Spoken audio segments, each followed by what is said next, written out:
We are ready when you're ready. Yeah. Yeah, go on. You're ready, okay? Yeah. We are rolling? Yes. So, welcome. My name is Syksy Räsänen. I'm the chair of ICAHD Finland.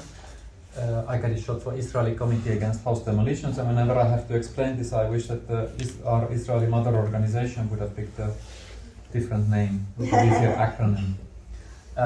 So ICAHD is an organization founded in Israel, which works against the Israeli apartheid regime and for equal rights for everybody in Israel-Palestine. I'm the chair of the Finnish branch, and one of the things we've done over the years is organize events and bring people from abroad looking at Israel-Palestine from various perspectives. And one of the most important developments in the past years has really been the change in attitude, positive change in attitudes and growth of activism related to Israel-Palestine outside of Israel-Palestine. In particular, in the Jewish communities outside of Israel, and also with the new generation of Palestinians living outside Palestine.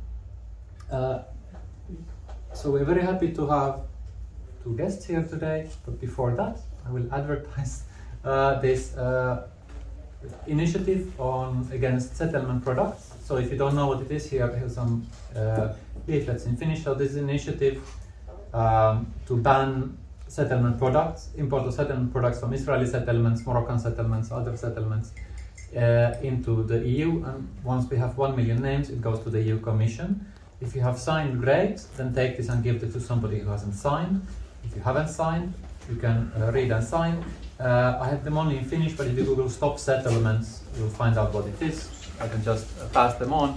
But we are a bit short on names. This is a pan-European initiative. So please have a look. If you think, what can I do? I mean, if you listen here today and think, okay, what can I do for Palestine? This is the single most important, the easiest and simplest thing you can do is sign that and get other people to sign it. But on to our guests. We begin with Estee Chandler, who is here from the Jewish Voice for Peace, which is the largest Jewish organization opposing Israeli apartheid in the United States and in the world, with tens of thousands of members, hundreds of thousands of supporters. And Estee is the founder in 2010 of the Los Angeles branch of Jewish Voice for Peace. She's on the board of Jewish Voice for Peace and the chair of the board of Jewish Voice for Peace Action, which is their political action wing, and I believe you're going to tell something about your activities there soon. And Estee also has had a career in the media, is a radio show host on Middle East, and has appeared on Star Trek in her years as an actor. Then very happy to have Majed Abusalama, who is a researcher at the Middle East Research Unit at University of Tampere, born in the Jabalia refugee camp in Gaza. Has been very active in civil society in Gaza and also in Europe. Has been, I think it's fair to say, a key organizer in many Palestinian and solidarity organizations in Europe, including in Germany and Norway. He's one of the founders of Palestine Speaks, which is one of the strongest Palestinian organizations in Europe at the moment, founded in Germany, in the country that is perhaps the most hostile to political rights in Europe. Recipient of the UNESCO National Freedom of Expression Prize in Palestine, as well as the Copenhagen City Courage Award, and part of the attribution for receiving these prizes for revealing the apartheid-like nature of the Israeli regime. So we'll have a short sort of speech. He's telling about the work they're doing from Estee and Majed, and then we open up for questions and answers and comments from the audience. Estee, take it away. Thank you. How's everybody doing tonight? I want to thank the Café and Majed for organizing the event, and all of you for coming out tonight to hear from us. Thank you for coming.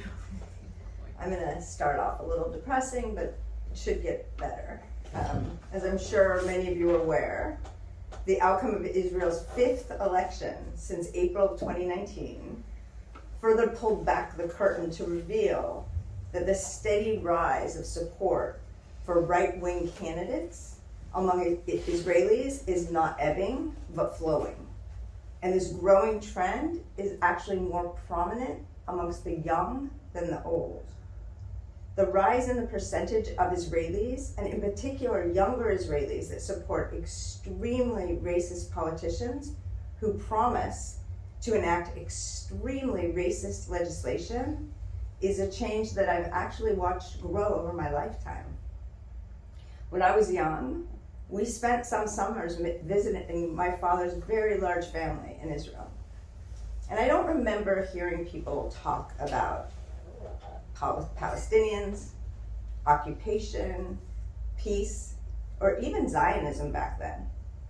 In fact, there were Palestinians that worked in the homes and businesses of my aunts and uncles, but they were referred to as Arabs.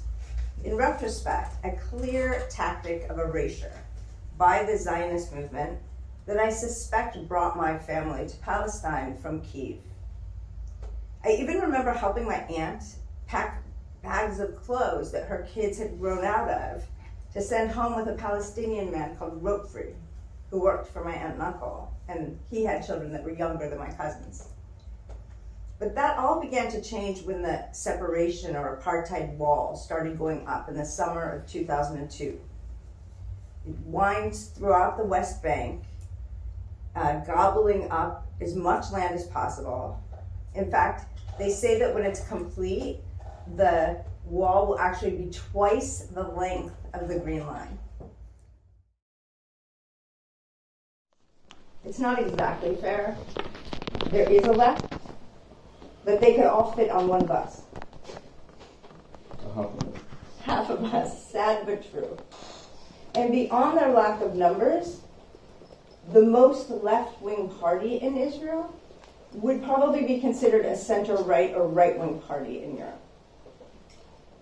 And while most young Israelis lean left when it comes to social issues like LGBTQ rights and women's rights, when it comes to what they refer to as security, they feel that they need a strong leader, and they cite Benjamin Netanyahu, the former and next prime minister, as their example of a strong leader. So the incoming Israeli government will include representatives from the religious right, the far right, the extreme right, and the fascist right. Hardline politicians who have advocated official ethnic cleansing and shoot-to-kill policies against Palestinians. Israel's far-right Jewish Power Party, has now signed a coalition agreement with Netanyahu's Likud party.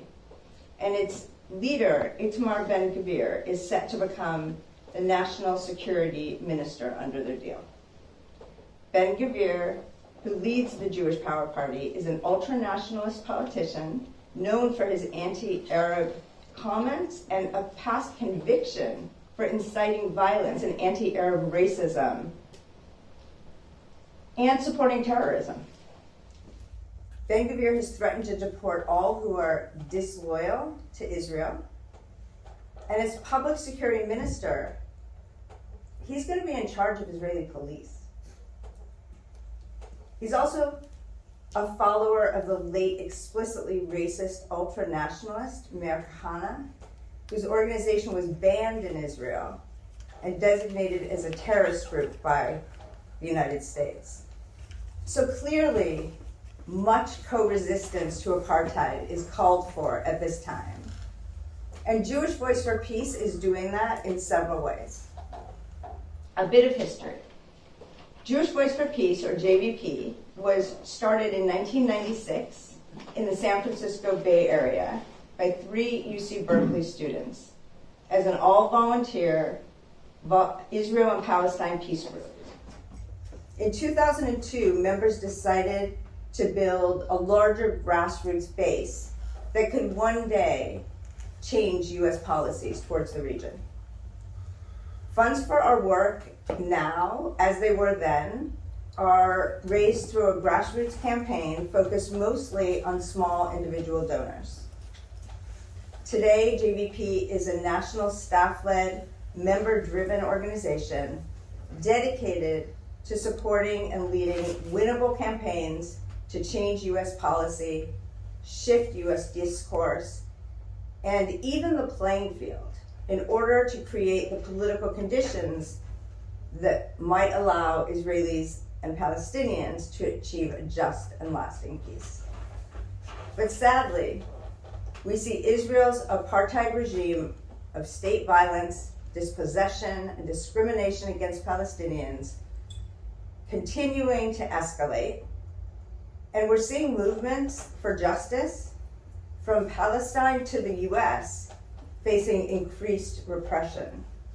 And we know that we must use our position of privilege to fight it. We help members organize chapters across the country to hold public education events, lead boycott and divestment campaigns, and demonstrations. We also partner with and support Palestinian organizations, student organizations, Christian anti-Zionist efforts, and engage with and educate policymakers in hopes of effecting change in US policies regarding Israel and Palestine, and ending financial support by the US for Israel's illegal occupation of Palestine and ethnic cleansing of Palestinians from their land.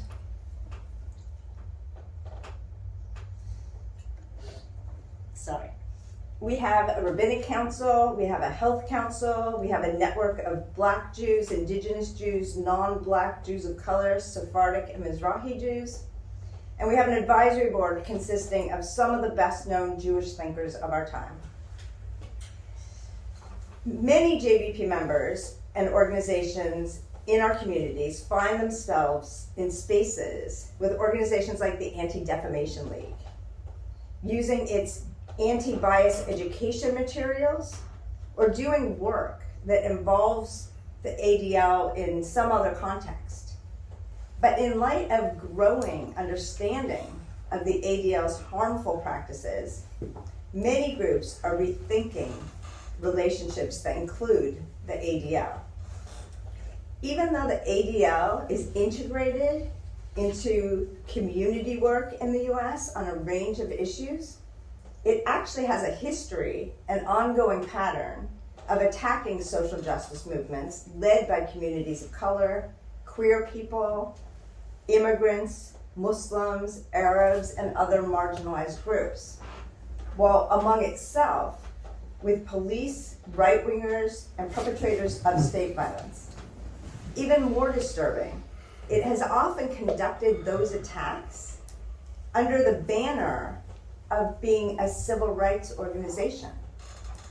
This largely unpublicized history has come increasingly to light as activists work to make sense of the ADL's role in condemning the Black Lives Matter movement, condemning Palestinian rights organizing, and attacking Congressional Representative Ilhan Omar, among others. It's deeply concerning that the ADL's credibility in some social justice movements and communities is precisely what allows it to undermine the rights of marginalized communities and shields it from criticism about accountability while boosting its legitimacy and resources. So many people from JVP are involved in the movement to stop the ADL. Other work that we're doing involves, in another way that we are fighting the ADL, in our fight against them.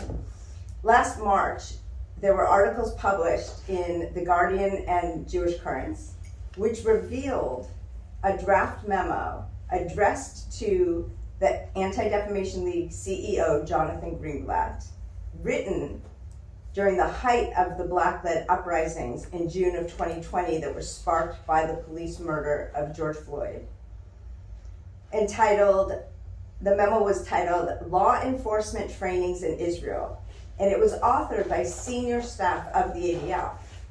The document detailed how the ADL, one of the main facilitators of police exchanges between the United States and Israel, was forced to acknowledge that its exchange program had helped to militarize US police and harm American communities of color. The leaked memo also revealed that the ADL decided to disrupt their police exchange program in part due to sustained campaigning by the nationwide Deadly Exchange campaign that was initiated by Jewish Voice for Peace. Along with our coalition partners across the country, JVP saw this as a key vital step towards stopping the militarization of our communities and challenging the US-Israeli alliance that maintains Israeli apartheid. The Guardian and Jewish Curtain's articles quoted a California sheriff who had went to Israel for an ADL training in 2017, discussing how Israeli officers used force during arrests. And what he said was, we'd be in jail if we did something like that here in America. So JVP members across America followed up with on that leaked memo by joining together for a series of online events because it was during COVID. But also we held a huge virtual rally. We had teach-ins and in-person protests in front of ADL offices demanding a permanent end to these law enforcement exchanges between the US and Israel. JVP is also working to change the hearts and minds of people by wrestling with Zionism. In January of 2019, JVP announced our opposition to Zionism. We came out as an explicitly anti-Zionist organization. It wasn't a huge departure for our organization in either practice or principle, but it did name something that hadn't been named before. So using our position as a Jewish organization, we often play the role of saying things, truths, that the rest of the movement sometimes can't do easily. So in our quest to fight against the conflation between anti-Zionism and anti-Semitism, and also to thwart attacks on Black Palestine solidarity, we felt that this clarification was necessary. And while much of the demand to make that change came from within the organization, another part was about JVP's Palestinian partners and helping frustrate attempts to label Palestinian activists as anti-Semitic, while also making it easier for JVP chapters to enter into explicitly anti-Zionist coalitions. In retrospect, we can say that the decision absolutely caused a shift in the discourse about Zionism. And after successful events in New York City and Knoxville, Tennessee, JVP's Havara network launched the Wrestling with Zionism workshop. It's a facilitators training series. It was developed by members in our New York City chapter. And the Wrestling with Zionism project provides a guide to revealing personal stories about individual journeys, both learning about and challenging Zionism. For many of our members, challenging Zionism in their personal life was key to becoming activists for Palestinian human rights. And we want to continue to help lead other Jews onto the path and join us as Palestine solidarity activists. In California, co-resistance to apartheid includes confronting anti-Palestinian racist repression. After our California legislators voted recently to include ethnic studies curriculum as part of public education in all grade levels, the proposed curriculum, which included Arab American studies and Palestine, came under a racist attack, also Islamophobic attack. California chapters of JVP working with the Save Arab American Studies Coalition, which was led by AROC, the Arab Resource and Organizing Center, organized the progressive Jewish community to defend against these attacks. As the political right, continues their attempts to ban ethnic studies and critical race theory from classrooms across America, JVP chapters continue to support educators and communities of color across the country through participation in the newly established Coalition for Liberated Ethnic Studies to advance the movement for ethnic studies to include teaching about Palestine. It was great to see that hundreds of people attended the webinar the group hosted titled Jewish Educators Say Yes to Liberatory Ethnic Studies and Palestinian Rights. Likewise, JVP's legislative and political arm, our sister organization, JVP Action, is committed to co-resistance to apartheid by way of changing US policy through engagement with policymakers and by way of US elections through endorsements of candidates who speak out about Palestinian rights and bird dogging those who don't. JVP Action and JVP Action PAC have also met this moment by driving thousands of phone calls into congressional offices at key moments. During one recent campaign, a staffer in a very powerful Senate office called our political director, Beth Miller, in exasperation, asking how many more calls they should expect because we had their phones ringing off the hook. Together, through co-resistance with Palestinian allies, including Americans for Justice in Palestine, US Campaign for Palestinian Rights, and the Adult Justice Project, we engage yearly in hundreds of meetings with congressional offices and elected representatives. Collectively, we've flooded congressional email boxes with our demands. We've taken to the streets to protest in front of congressional offices. We've shown up at their town hall meetings, stopped politicians on the sidewalks, in parks, and on the campaign trail to demand that they end US funding for Israeli apartheid. Along with our allies, we've ensured that congressional representatives have to reckon with the harm they're causing through complicity with Israeli violence and ethnic cleansing. At JVP Action, our mandate is simple: build the grassroots power to end US military funding for Israeli apartheid. That's what we're working towards.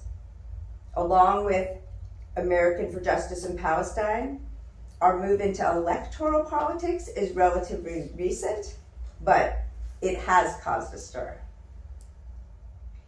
Because in America, progressives naturally support Palestinian rights.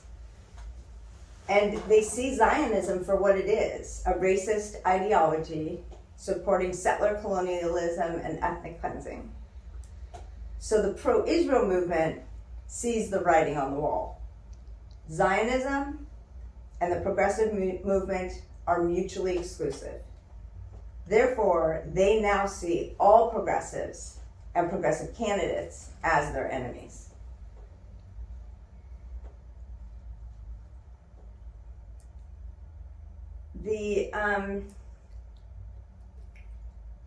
Another thing that we are fighting is the Israel lobby's attempt to redefine the word anti-Semitism to include criticism of Israel.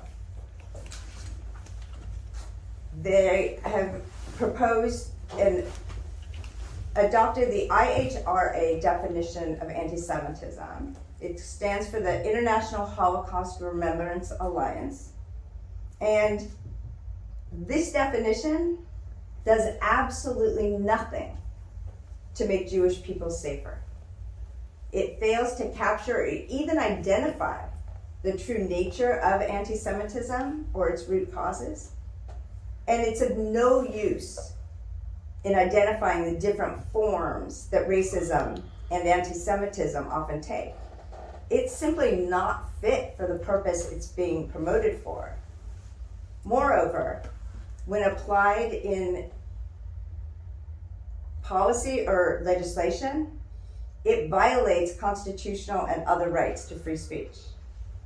Even liberal pro-Israel organizations have issued statements opposing the definition because legal adoption of the IHRA definition could, as intended, suppress the free speech of political opinion, including critiquing the legitimacy of Israel's founding, as well as its laws and its government. The bottom line is that the controversial IHRA definition poses a direct threat of censorship to Palestinians and Palestinian rights advocates. It can easily be used as a suppression tool that falsely conflates attempts to hold the Israeli government accountable with anti-Semitism. And unfortunately, this definition has already been used to silence human rights activists and academics, and many of its most vocal proponents have openly and publicly praised how it targets Palestinian rights advocacy. So we know that ending US military funding of Israeli apartheid is not going to be easy. The US sends Israel over $3.8 billion in military funding every year. That funds a full 20% of Israel's military budget. And thus far, most of our politicians refuse to hold Israel accountable for how it uses those funds. As our recent election cycle exposed, new lobbying initiatives with millions of dollars to defend the status quo have been adopted by anti-Palestinian entities, inundating elections with money in an attempt to undermine candidates who believe in and support Palestinian rights and equality. We also know that these Israel lobby organizations have changed their strategy and are spending these millions of dollars to influence elections, to quash free speech, and redefine anti-Jewish hatred because they're scared. They know that Palestinian rights are increasingly popular among Democratic voters, among growing progressive wing of the Democratic Party, among young people, and among people of color, and even among Jews, especially younger Jews. So they're desperately trying to defeat all candidates, organizations, and education in support of universal rights. But we also know that the power of a grassroots movement for unapologetically strong leaders and candidates can overcome the money from corporate super political action committees. The scores of young insurgent progressive candidates who are applying for political endorsements from JVP Action, and the victories of strong, vocal congressional candidates or representatives like Rashida Tlaib, Cori Bush, Betty McCollum, and Ilhan Omar make that clear. These diverse leaders refuse to be intimidated by the Israel lobby, as does JVP Action, and so must we all. Thank you.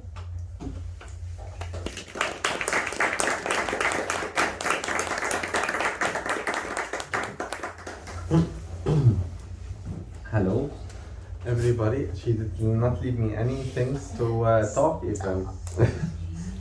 Okay, after Estee speech, it's a very beautiful speech about American politics and Jewish role in the US. I think it's time to talk about our role as Palestinians.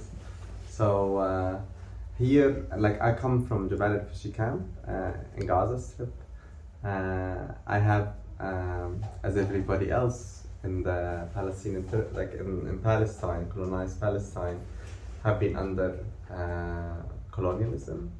have been facing. What you hear in the news about Gaza and about Palestine each day, what you see all those children which were fighting against tanks, those families who've been taken from under houses which are bombed by Israeli warplanes. You know, I believe a lot of the people here who are leftist has been walking and marching in demos here been an event for Palestine or in solidarity with Gaza. After they've been angry, I believe I don't think anybody will be happy or satisfied to see a place like Gaza, which is a ghetto, an open air prison for over 2.3 million people, being under bombs for like over a month, and then they would actually not move their asses and act as Estee said, or be just intimidated by being just allowing themselves to be neutral, or allowing themselves to be silenced, or allowing themselves to be blind about what is happening down in Palestine. Of course, what we're facing in Palestine is we're facing an Israeli regime. I don't call it a state myself. I would not feel comfortable at all, because it's a regime of settler colonial thinking, a criminal, ethnic cleansing thinking that come with an ideology of Zionism, which is, as Estee says as well, and it's a criminal mafia. You know, it is not those different gangs that came to Palestine from different countries and ethnic cleanse over 533 villages, kicked out of Palestine 3/4 of the citizens of Palestine, made them refugees in Lebanon, in Jordan, in Syria, in Latin America, in Gaza. And of course, Gaza itself is over 70% of the people living in Gaza is refugees.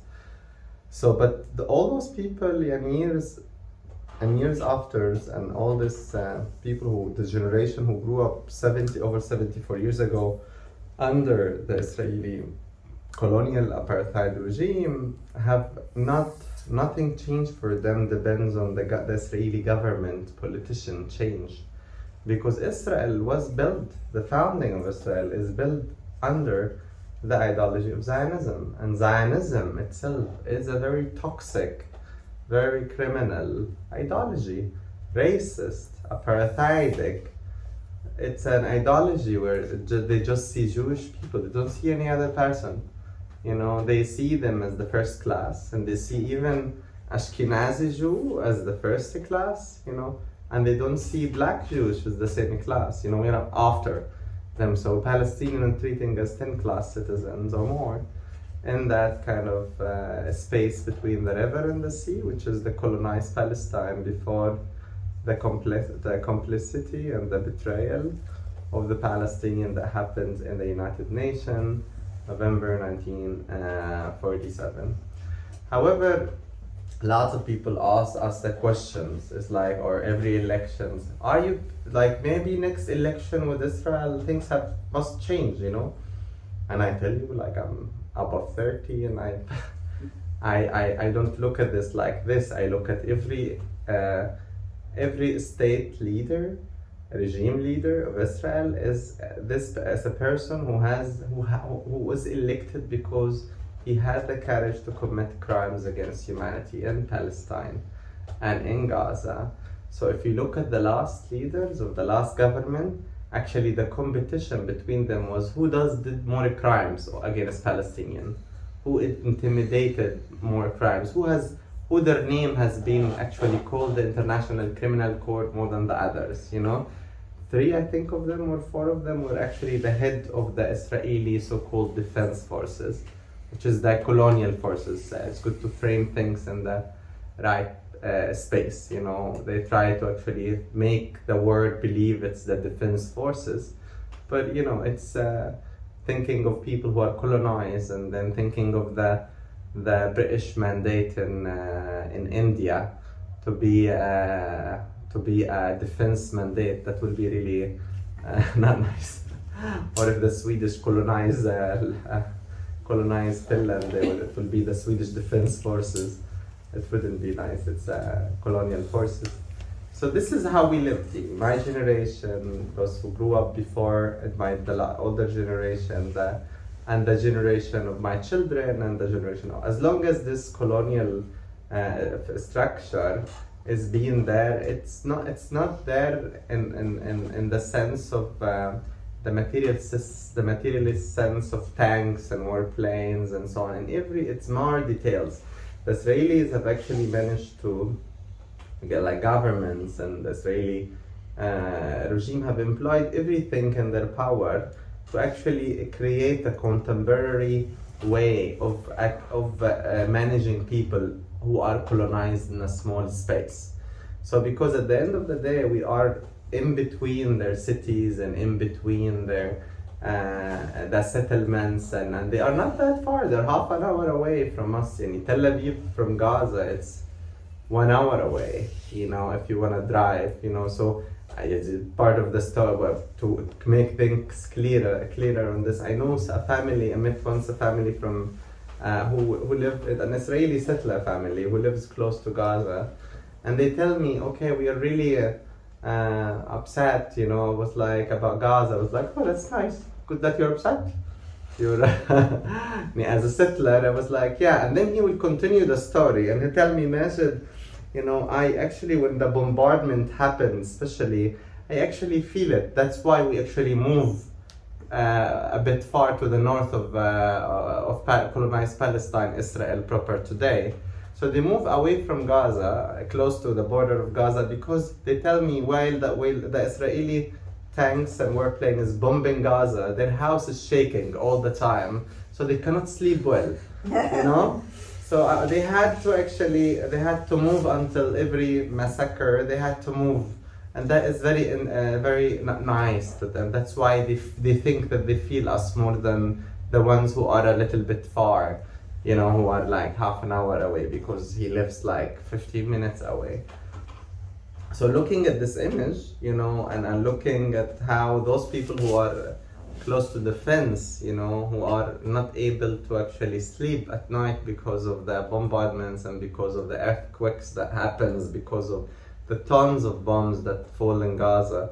Just to give you an estimate, recently I've been reading an article that says in 2 months of the Ukraine, of the Russian invasion and an attack on Ukraine, they say that in the 2 months, all the bombs that falls on Ukraine, it's equal to the last 10 days that Israel bombarding Gaza. So you can imagine the amount of bombs that actually fall in front of one place, So in front of my house, for example, was recently, in the last massacre, May 2021, was bombed, and like in front of our house, and part of our house partially was bombed.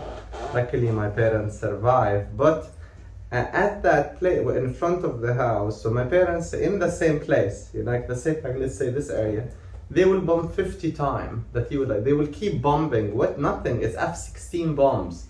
This F-16 bomb is the most developed, that you can ever imagine. And they actually add other sensors on it to make sure the other material on it that to actually shake the land, because the Palestinians in Gaza have found ways to, as the resistance, the Palestinians have found ways to not be above the floor.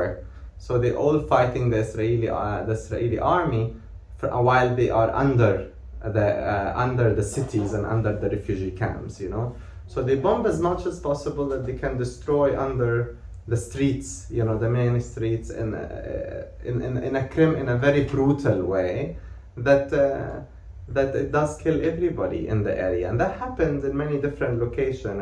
Those who followed what happened in Gaza sees the Zionist ideology of assassinating full families, complete areas, actually areas as the size of the city center of Turku, all completely erased, so it's like families of 60, 70 people, over one day. I remember there one day, Israel is actually erasing about 4 families completely. So this is kind of the ideology that I don't think any human can actually reconciliate, and have coexistence with it. So when people ask me about coexistence with that type of criminal nature, I tell you, okay, at least we need to finish, all the crimes against humanity in the National Criminal Court, and the least that you can give to the Palestinians is their land back, and at the least you can give to the Palestinians their rights back. When all this happens, you end up since settler colonialism and apartheid, and then we actually can talk about a resolution. So many comes and ask me, is like, Majed, but what about the one state and the 2-state solution? And I was like, you asked me about some stuff that is very far. Let's just now end this today, and then let's end oppression. Let's focus on the oppression. And you don't tell me about what will happen after, because what happened after, I believe it's the choice of those who would stay there, and there will be enough experts to actually explain to us either we want a 1 state, a confederation, whatever. At least we don't want a 2-state solution, because there is no 2-state in a land which was actually owned by the indigenous people of the land. I cannot, the same way that I don't accept until today that Native Americans, should be treated this way because all the land is their land, So it is in that kind of the resources, their resources. The Sami people protection, the same.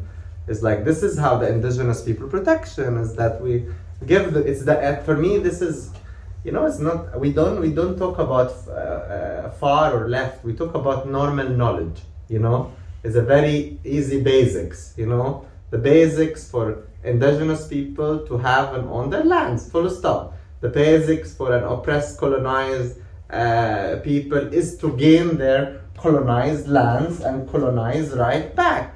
The basic for people who are criminal is to go to jail. Easy, this is how easy. If you have an army that is committing all these crimes with enough evidence that tells that they are playing with the life of protesters in front of them, such as what happened in the Great Return March in Gaza, where army members, has been filming each other who gonna shoot more Palestinians, and they will put it online, and they will just play who will sniper better, on the life of protesters in front of them. This is how we actually deal with what is Gaza today. So that is this internal situation. So the external situation comes from what happened outside of that space. What happened outside of the space, you have complicit governments such as the Finnish government, European governments actually, which are funding, making armed collaborations with Israel, silent, complicit, non-recognizing. Actually, only in 1979 in Venice, they actually mentioned the word Palestine. Only, like this is that they recognize that there is people who are Palestinian have actually to kidnap plane, that they will actually be recognized, that people will like, oh my God, there is something, there is a Palestinian people who are going down there. However, also Palestinian to put themselves in the center, this is their actually acknowledgement. I'm not saying I'm agreeing or not, but I'm saying I'm saying they had to do the most radical actually act of resistance, which I do believe it's anything those who are colonized, anything they do is actually legitimate, However, they have to actually still obey to that kind of protections of civilians and others, But at that time, they did many radical things just for the world because they were tired, of the world not listening to them. So they had to do something very radical to actually achieve kind of that that publicity, that hey, we exist. We really exist. We are not dead. This land was always full with people, and those people are fighting the colonial states.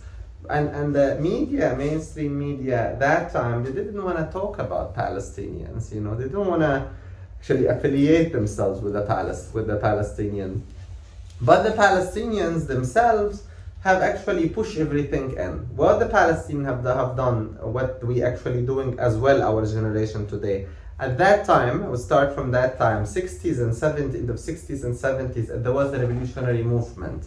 So the Palestinians have actually engaged in a revolutionary structure with the Black Lives Matter, with the Filipinos, with the Vietnamese, with the West Saharan, with the African revolutionary movement, with the South African. That's why if you hear Nelson Mandela, for example, you know, he would tell you, like, I would never criticize the Palestinian liberation movement.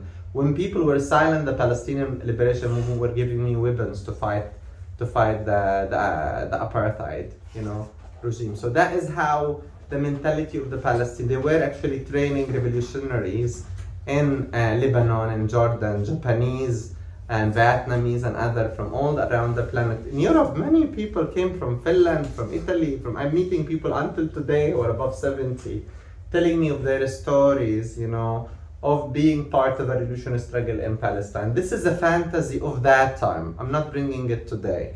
The today movements of Palestine is the movements of where we actually center Palestine in the middle of our struggle. Yani we cannot say we're lucky, but Israel broke everything: environmental rights, climate change rights, feminist rights, queers. You know, they are whitewashing, pinkwashing, greenwashing, whatever color you put there. They're washing everything to brand their countries the way that they are, the way they wish, the civilized, democratic country, you know, or so-called, you know.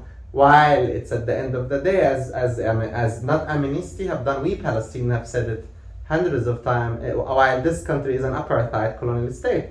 It's people screaming the Palestinian for years. This is not this criminal gangs that came to Palestine must not have any legitimate rights in this country, you know. But for sure, you know, we have to arrive to 2019-20, so, like over 70 years after that, the world can understand. No. So wait a second, something wrong here. There is an apartheid.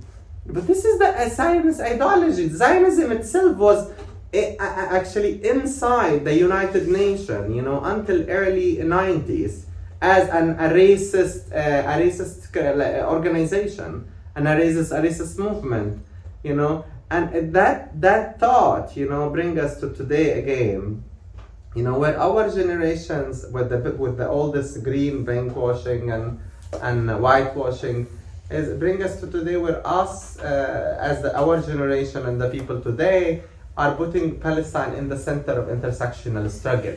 Because when you fight for Palestine, you fight capitalism.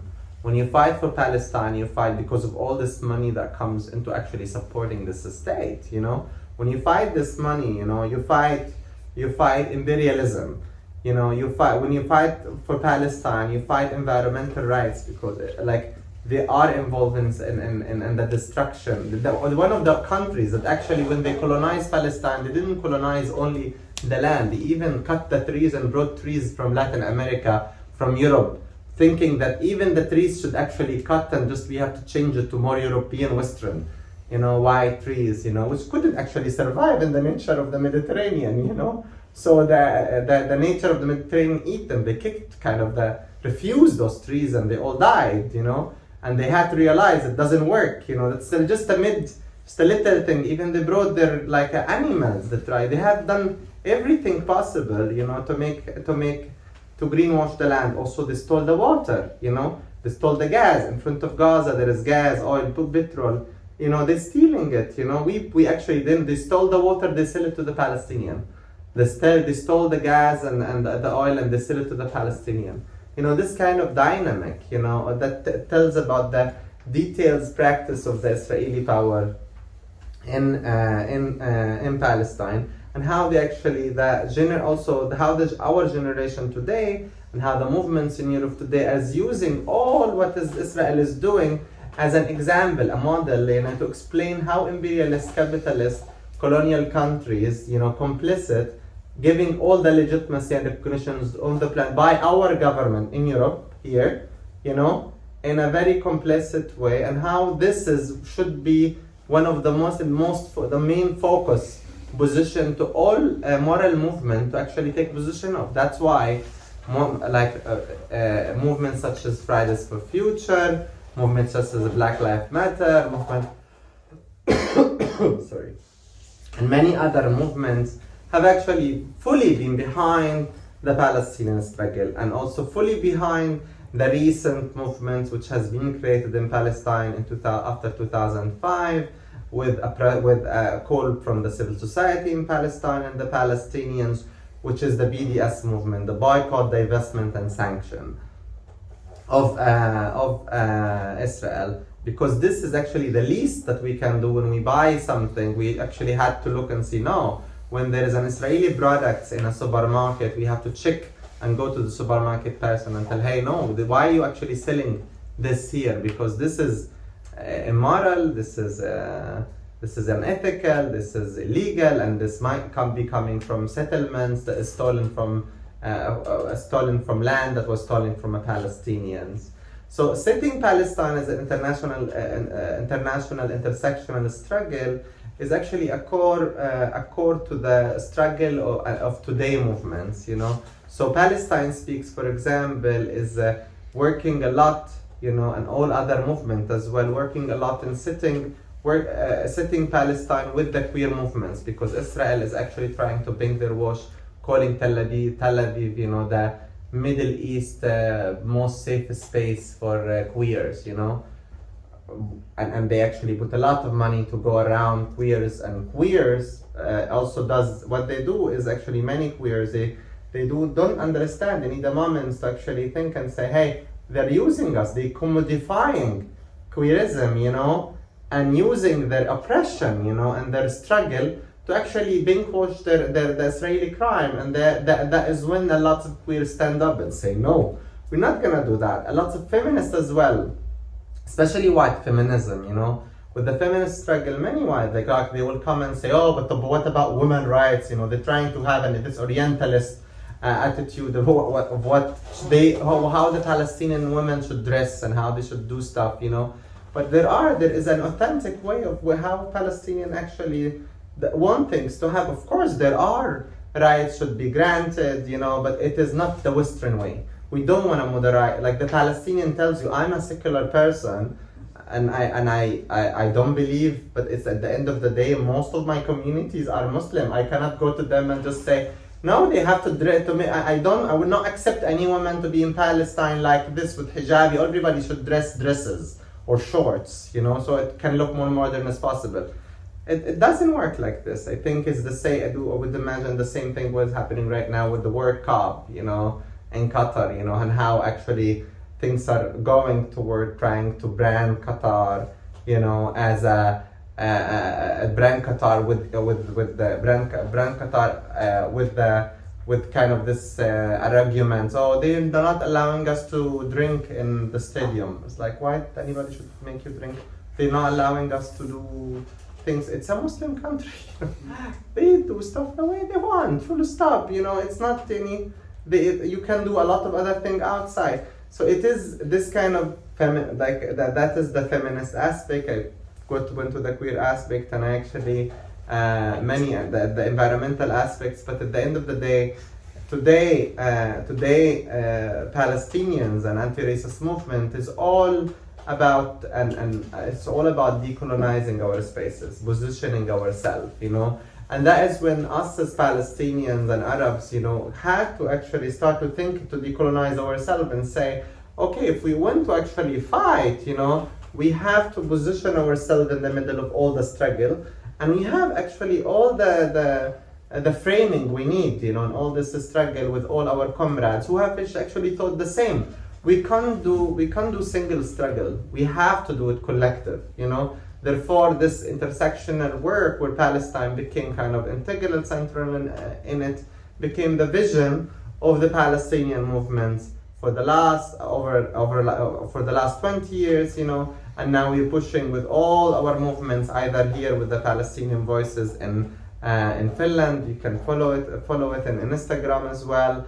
There is with the Palestine Speaks with our movements in the US, you know, which does this with the other work. And also we do that with the black struggle. We do it with the Jewish friends, such as Jewish Voice for Peace. We have also in Berlin, in Germany, we have also Jewish for Peace groups, which we always does work together, because Because fighting for justice is not exclusive on an ethnic space, as a human, things. If you don't have to be a Palestinian to fight for Palestine, you don't have to be a Kanak to fight for Kanak rights. You don't have to be a Native American or a Sami, you just have to actually position yourself in the fight for justice, and choose one struggle. And I do think we always think Palestine is a great international politics struggle that allow every young person and every political person and political being to actually frame many struggle while actually fighting for Palestine. So that is the kind of the work we try to do while we're doing anti-racist work, and also this is the work we're trying to do while there is a huge mobilization of anti-Semitism and also a huge urbanization of criminalizing Palestinian as potential anti-Semite, try to silence us, censor us, not only by actually institution which and countries such as Germany, for example, even here, people tend to actually choose topics which are soft. They think Palestine is complicated, for them, and that is how actually this complexity syndrome, is actually makes many people think that this is a topic that I don't touch, which is actually wrong, because if that is the easiest, many people when they come to me and they say Palestine Israel is a very complicated. It's nothing complicated about it. It's people who are kicked out of the land, and there are settlers from Finland and Germany and Poland and Russia came to Palestine. Is this any easier than this? I think it's very easy. Having that as complex actually blocking us and blocking the other people to see actually reality and to see the suffering and the long years of pain that generations of Palestinians have to pay. Not, think about in Palestine, thinking just about this knowledge that in the last 10 years there was over 10,000 Palestinian children were in jail. Now we're sitting here, there are over 200 Palestinian child is in jail. I'm not talking about Palestinian children. I don't want to use them. I don't like to use children or women to make you feel, no. Everybody, over 1 million Palestinian has been in jail. We are inside Palestine, only about 5 to 6 million. Imagine million, every fifth person has been in jail, not for a couple of days as well, My father has been in jail for 18 years, all my uncles has been in jail, My mother has been in jail. Our house was actually raided and attacks all the time. All the houses of our neighbors have been into this. The pain that Israel is actually putting in our land and our homes and our intimate spaces and our public spaces and our air and our smell and our taste and our touch, whatever we touch, it is what is the face of Israel that we shouldn't actually neutralize, normalize. We should see it clear, and it's very clear. It's nothing more clear than Israel today in 2023.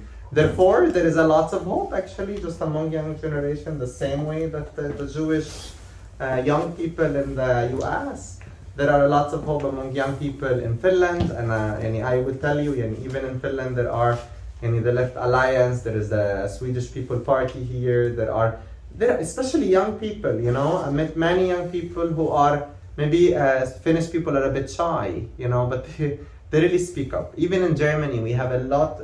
For the first time, Germany is very difficult political space. All the parties is far right, when it comes to Palestine. But the young movements are actually awakening. For the first time, there is not only a struggle, split in parties.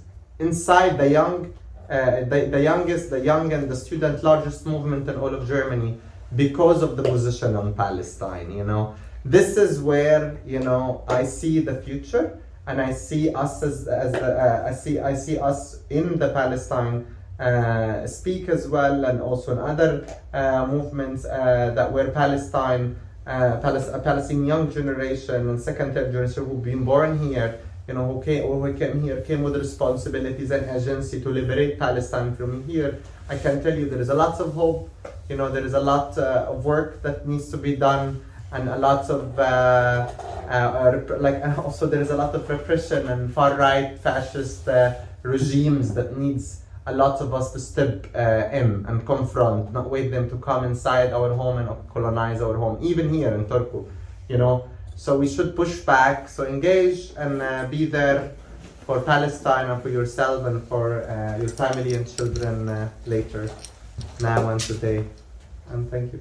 I hope I'm helpful enough. I was right there helpful. Thank you, Estee, Majed. Questions, comments, discussion from the audience? I have a quick question. Do you think that when you said like Finnish people take topics that are soft, I strongly agree. Well, not just Finnish, it's a much greater thing.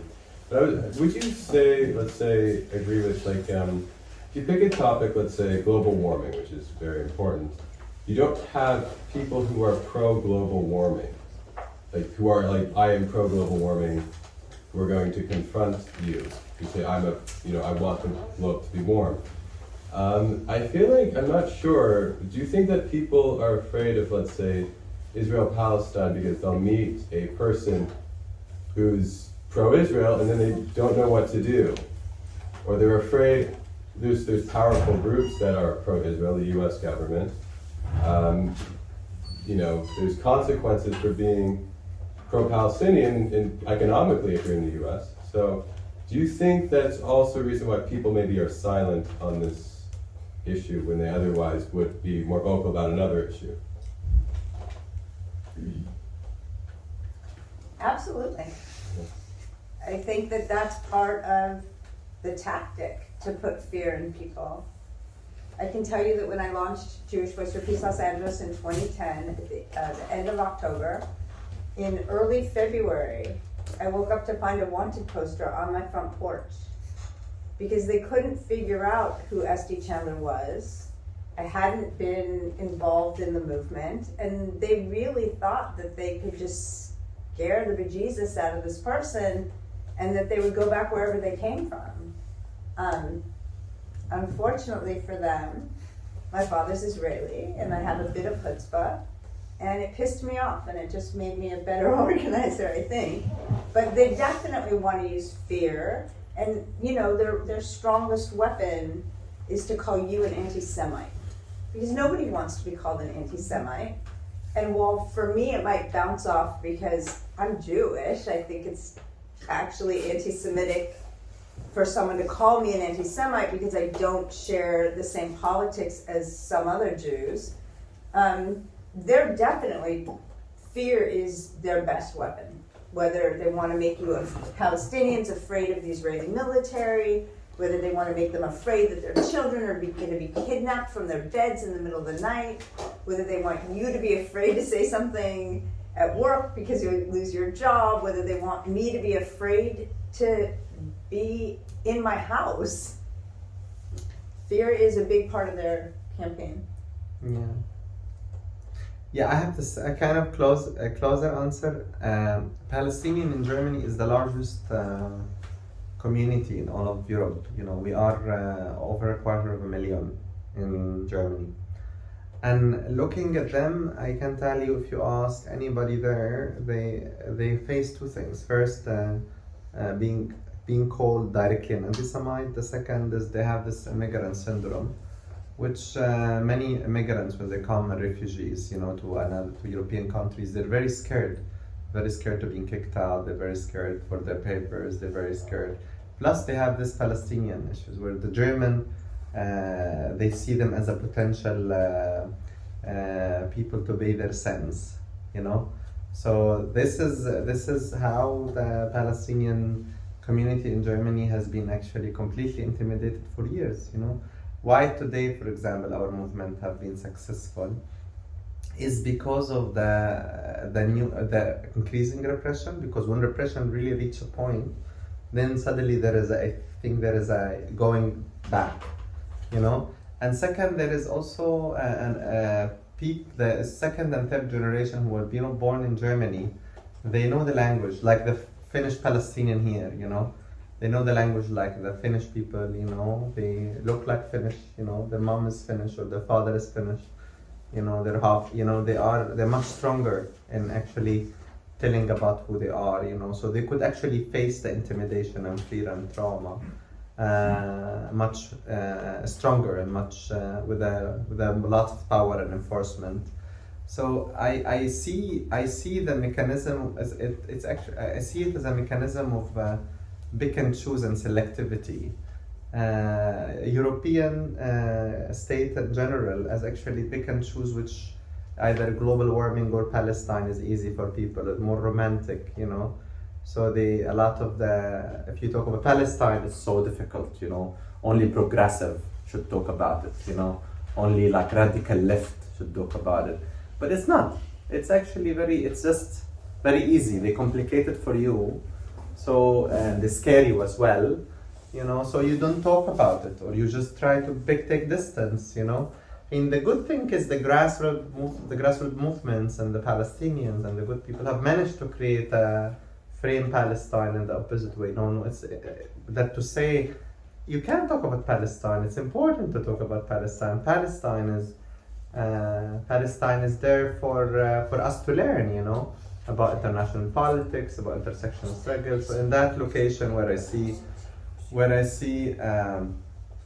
fear have not won, but has been always used by states to actually engineer and manage the people like grievances. Yeah. Other questions, comments? Go ahead. Yeah, I mean, I've been following news on Israel-Palestine since probably the 1980s or so, and I've too seen the shift to the right that you were talking about. And I mean, I think it's safe to say that someone like, say, Yitzhak Rabin wouldn't stand a chance of ever getting elected today. So, I mean, how do you explain this shift to the right? Where does it come from? Because it's not like there's been an increase in security threats or anything like that, rather on the contrary. So what can it be explained in some vaguely even rational terms, or? I think that the way I see it, I think that when the wall started going up, when I was young and Palestinians were part of Israeli life, when the wall went up, they made a decision that they were going to stop Palestinians, you know, from working. They were going to cut way back. They were going to bring workers from other places.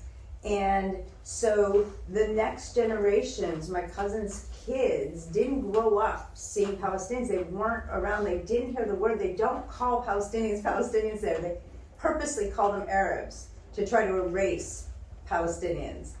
And so people didn't know them. Many Israelis, the first time they saw Palestinians was when they were sent in the army to the West Bank and they're pointing a gun. And, you know, these are kids, these are 18, 19-year-olds.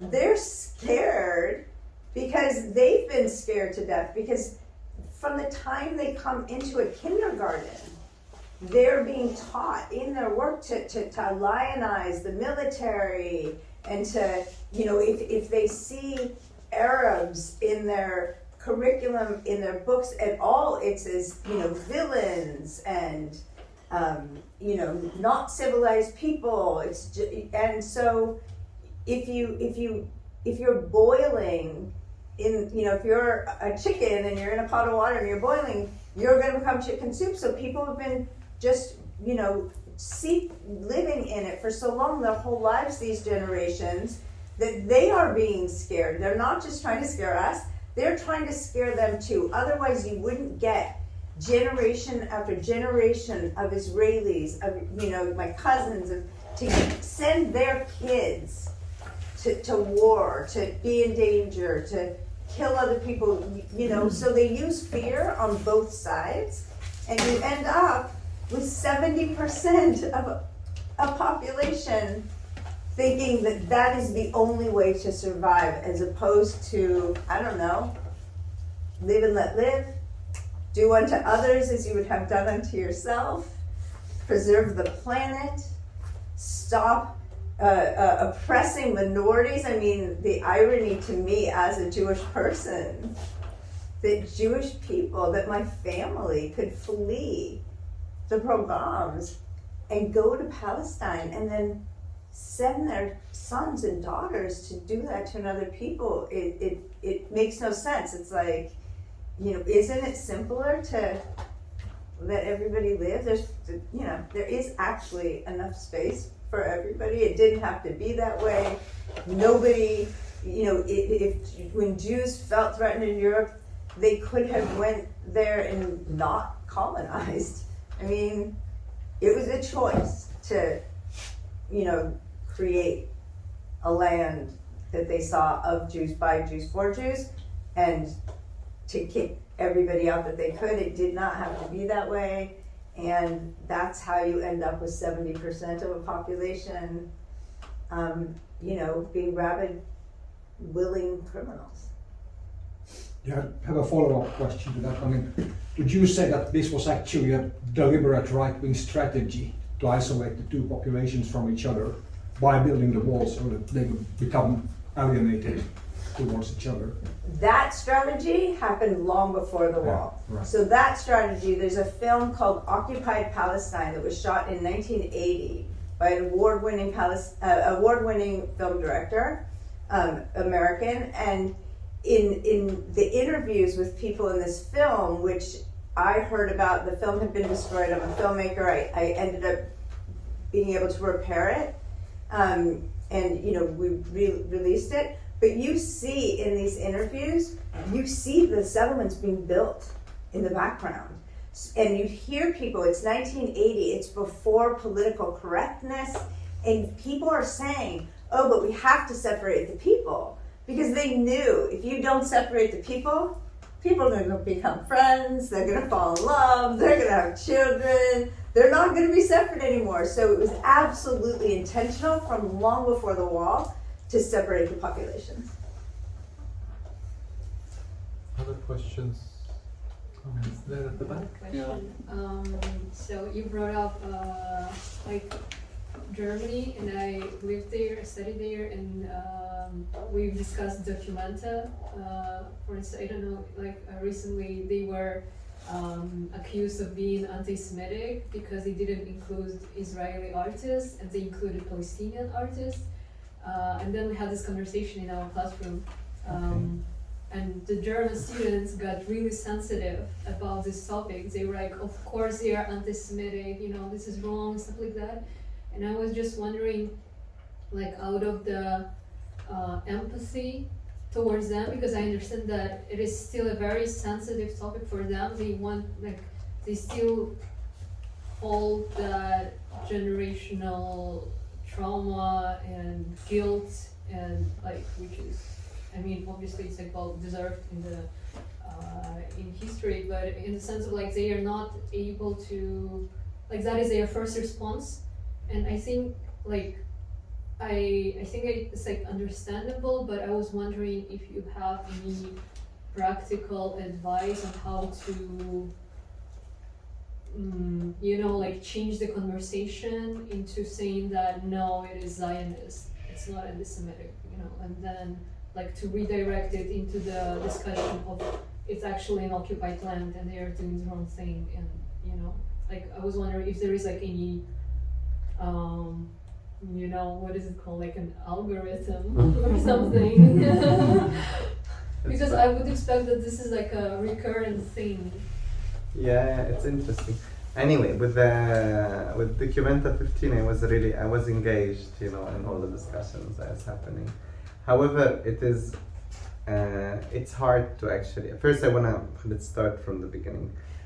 I would not call it guilt, because guilty people are empathetic, Guilty people are very much they can understand. I would call it more supremacy, moral supremacy, Take me from there, okay? And now actually Germany and they don't talk about it much, but Germany was built on this Aryan culture, especially after the Prussia, they actually was built nationally on this kind of German morality and German supremacy and them being at the top of the pyramid, you know. And I don't see what they are doing with the Palestinians, making them pay the cents by flipping the Torah, like by weaponizing anti-Semitism against the Palestinians. So there is an anti-Palestinian racism and repression that we as Palestinians in Germany and paying a price as guilt. Because if they really would like to understand, you know, they would actually look at the norm, what actually happened, you know, and what actually happens clearly. Till that the only one that is actually agreeing with themselves are the German together. Everybody else doesn't agree with the German. And the Indonesian group, the Palestinian group, the international group, the Jewish groups, nobody, even the director of the document have resigned, you know, because of, so there is where is an argument in such a place, you know, where anti-Semitism is emplaced, you know. Even the Germany, just to let you know, Germany, the Palestinian space inside the documenta have been attacked, and the German media have not said anything by fascist, a militant neo-Nazi group. They went inside and put some sign of assassination for the artist, you know, and nobody actually said anything about it, you know. This alone tells what is happening there is not about anti-Semitism. If it's about anti-Semitism, we have different measures to actually see anti-Semitism, you know. But what is it about is actually central morality, you know, which is German central morality. It's a Eurocentric, white-centric way of looking at things. So Germany, and like they just see themselves. They don't care. If they care about the Jewish people, you know, they will care about the Jewish people, they will actually not give them weapons, you know. They will not support Israel. If they learn anything from history, you know, they will not have all the Palestinians pay for the price that they're paying there, you know, traumatized, feared, you know. Not the Palestinian, the 250,000 alone, 5 million Turkish, you know, all the Arabs there, 1 million Syrians just came inside. All the Italian and the French that doesn't have the grievances that the Germany brought, they don't have the history, don't share it, you know. Everybody must be silent and intimidated, you know. And if you talk about Palestine, the moment if you talk about olive trees in Palestine, they will actually cancel your seminar. It happened to my friend Layla. You know, she just having her PhD about the importance of olive trees in Palestine. It's a symbol, cultural symbol, like any, you know. This is what we are dealing with. We're not dealing with actually anti-Semitism. Actually, if we're dealing with anti-Semitism, we'll actually talk real politics, you know, and we'll actually see things and call things by its names. But what they're seeing is only themselves, and that is what your friend is seeing, you know, is himself. But it's not his fault. He's brainwashed. You know, he have learned it, and everybody in Germany have learned that he never stopped and say, hey, wait a second, I have to look at the whole picture. They don't see the whole pictures. The only easiest way to look at any picture that has to do with anti-Semitism and Palestinians is to collectively punish all the Palestinians for everything that would harm anything with Israel, a picture in Germany. Because if they harm that beautiful image that Germany is trying to paint for Israel, who will pay the price? The Germans. So the Germans don't want to, because they think that they paid already enough since for World War II, you know. So they would want to choose somebody else. So we are the chosen people for paying for it. So that is how it works. So it is more Eurocentric way, white supremacy way, moral centric way. It's way more than, I would say guilt comes at the 20th place. Because guilt is something else. Guilt has a much more down to earth and bottom up approach to the victims. Not only in Palestine, not only Jewish people, to anybody in the planet. If they have actual guilt, the German, and I'm saying it in camera, you know, if they have actual guilt, you know, they will actually pay the price not for only white Jewish people, German, because what they pay the price for only for the white like the white people who are being killed. It's because it's the only white massacre, you know, in Europe. They will pay for the Roma people, for the disabled, for the black, you know, but they didn't. They don't want to talk about it. They will pay for Namibia, for their colonial. They will recognize it as massacre. They killed hundreds of thousands of people. And even until today, 100 years after, they colonized in Namibia, the 50,000 people in Namibia German, or 60,000, they own more than 60 or 70% of the land in Namibia. So this is what we need to talk about, you know, the complicity of Germany and the betrayal of them, and that they have not learned anything from history. And record it to camera. I would Sorry. also just I hope it add, answered. sorry, Melanie. I would also just add that I think it is important to explain the difference because, well, certain people know the difference. I think there are a lot of people that don't quite understand that, you know, what somebody's saying, that's anti-Semitic because you're, you know, don't want to support these Israeli state actors and because they're Jewish, but that's not the point. Anti-Semitism is not wanting to include somebody or oppressing somebody or hurting somebody or hating somebody just because they're Jewish. That's not what that was about. And I think it's important that we take the time to say, look, and I think you're confusing anti-Semitism for what it actually is in this case, which is anti-Zionism, which was this movement to create this place of by and for Jews and throw out the Palestinians and then oppress them and harm them in hopes that they will make life so miserable for them that they'll just leave. And then they'll call it a miracle that God, you know, gave us the land. But I think we really, really need to teach and make sure we're very clear about the differences between anti-Semitism and anti-Zionism. Yeah. And it's all about the assassination of the Palestinians. It's anti-Palestinianism completely. Yeah. When you wanna- Anti-Palestinian racism. We have to call it what it is. It's racism. Yeah, it's racism, it's repression, it's discrimination. It is what we actually work on with our movement. We are actually setting up this discourse as a discourse. This is an anti-Palestinian racism and it's anti-Palestinian repression. It has been in place for years, not only by them, by a lot of government and states, because far rights and fascist groups they do the same, you know, to us, and they want us to just be silent, and they want not you're talking to Palestine, not to talk to Palestinians, because Palestine is very central, you know, in the struggle of all the global South, in the struggle of all the revolutionary movement in the planet. You know, Palestine really, if you study international politics, Palestine at the center of the kind of the worldwide revolutions. You know, if you study any international politics, you would understand that it's a lot of the healing of our planet comes from the healing of Palestine. So let's liberate and decolonize Palestine so we can all be healed. You know, even German, they will be very good. Other questions? Comments? If not, thanks to Estee and Majed, and thank you in the audience. Mm-hmm. Thank you.